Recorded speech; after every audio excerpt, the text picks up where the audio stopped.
What's up, everyone? Ben with the BTC Sessions here, and this is your daily session. Hodl that Bitcoin. Before we dive into the news, just a couple quick things. Of course, do check out my website, btcsessions.ca. There you can reach out to me directly and book your own BTC session where you can learn about Bitcoin, wallets, proper security, anything you like. All you need to do is scroll down to the bottom and there is a contact form to fill out where you can reach me. Now, beyond that, I'd like to also thank these official sponsor of the BTC sessions on this show. We've got Ledn.io. This is a service for Canadians where you can use Bitcoin as collateral to back a Canadian dollar loan. The entire process takes about 2 minutes to basically sign up for this, and most applications are completed and fully funded within 24 hours. So I gave this a go a couple weeks back and it works as promised. It took me about 2 minutes to fill out the application and the next day I had money in my bank account. You can head to the website, use the slider to figure out how much Bitcoin you would need for a specific dollar amount. And if you want to check out more about them and what they're doing, you can check out my interview with Mauricio Di Bartolomeo that I did a while back about what they're doing and what they're trying to build, and I will link that in the description down below. I will also link to their website so you can check them out. They do have a promotion on right now where if you do decide that a loan is something you need, they will also give you a $50 credit upon approval of your loan. So be sure to check that out, and thank you, Mauricio, for sponsoring the show. Now let's move on to the news. And damn, guys, somebody goes out of town, myself, and look what happens. Like, I don't even, all of a sudden here, I'm in Mexico, and I get these notifications that crazy stuff is happening to the price. So, I mean, I'm a day late on talking about this, but I was headed home yesterday, and I'm seeing it up at $5,300 US, first time in ages. Lots of craziness going on. So it's pulled back a little bit from its highs of, the mid 5,300s. Bitcoin is sitting around 48.36 at the time of recording this. And yeah, crazy. It's been a while since we've seen a pump like this. So what could possibly be the cause? Well, there's plenty of speculation on that. Cointelegraph, I don't know, this article says that perhaps Brexit, because reasons. Somebody alluded to April Fool's jokes being possible. So there's an April Fool's joke going around that the SEC had finally approved the Bitcoin ETF and that it was going to drop. Clearly that was not the case. What do I think? I don't know. I think it's Bitcoin being Bitcoin. If somebody wants to buy a bunch and stupidly dumps a bunch of money on an exchange and forces the price up, then people tend to FOMO in and we get big moves like this. It's still a relatively illiquid market if a lot of money's coming in, so it doesn't take much to do stuff like this still. It's still early days. Now, again, this article here from CoinDesk, they talk about there's been a bit of a pullback here. They cite that this pullback could continue down to kind of like the 4,500 range. If it goes lower than that, perhaps even down to the 4,200. Now, this particular article didn't really touch on some of the upside, but this one on CCN did say that to the upside, potentially 7,000 in the coming months. And why is that? It's using something called Fibonacci retracements. Matty Greenspan tweeted this. Are you freaking kidding me? We haven't even hit the first fib level yet. Drawing the Fibonacci retracement tool from Bitcoin's all-time high, we can see that this leg could easily take us up to $7,000 before hitting the first sell wall. So is that some hopium? Maybe, but actually I don't think this is too out of line.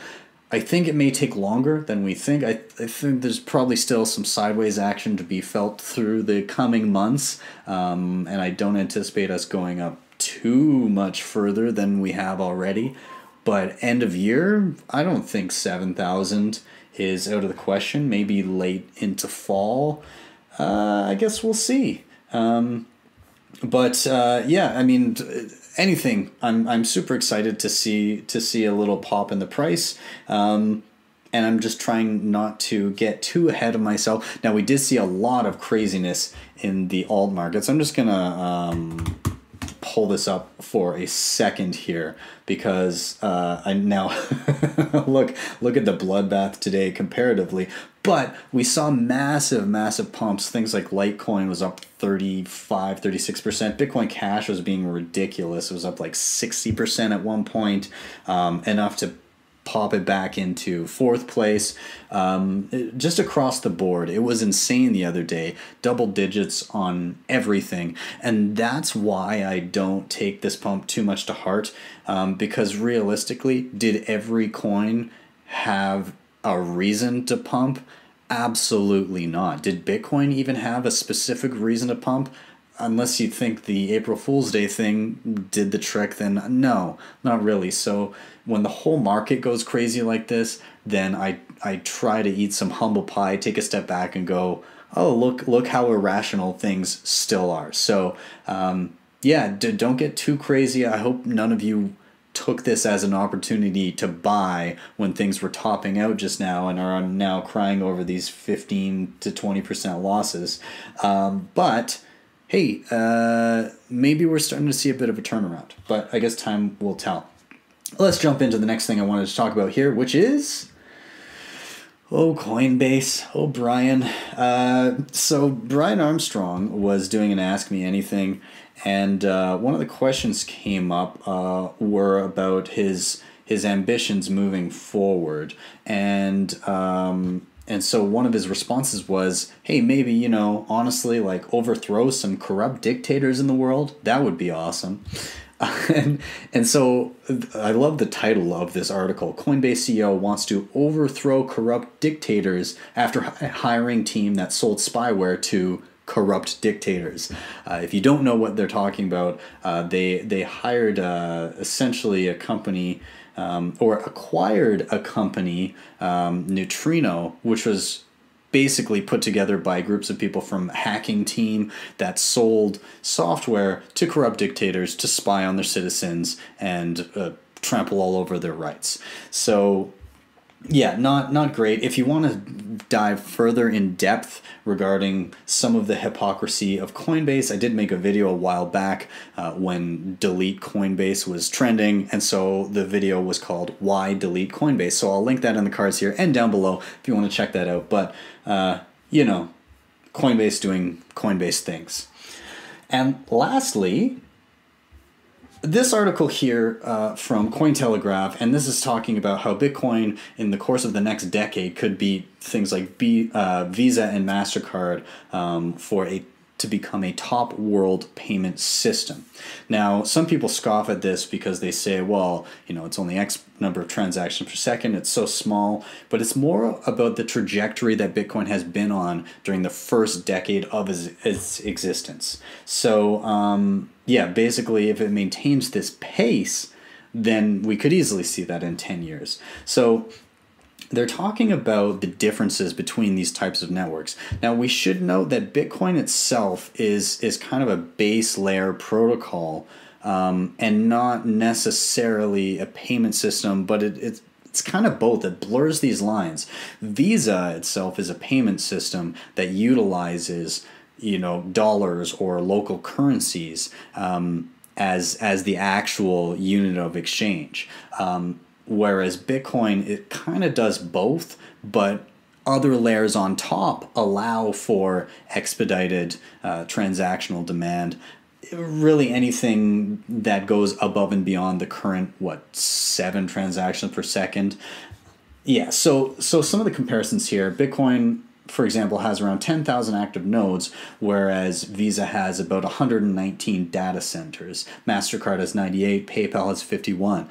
Now again, that's not exactly, it's apples to oranges in this comparison, I think, because Visa is a centralized entity, and they just have data centers in case some of them fail. So you're comparing that to a system that by design was meant so that people could run entire copies of the ledger themselves and self-verify to keep it decentralized. So of course there's going to be more active nodes.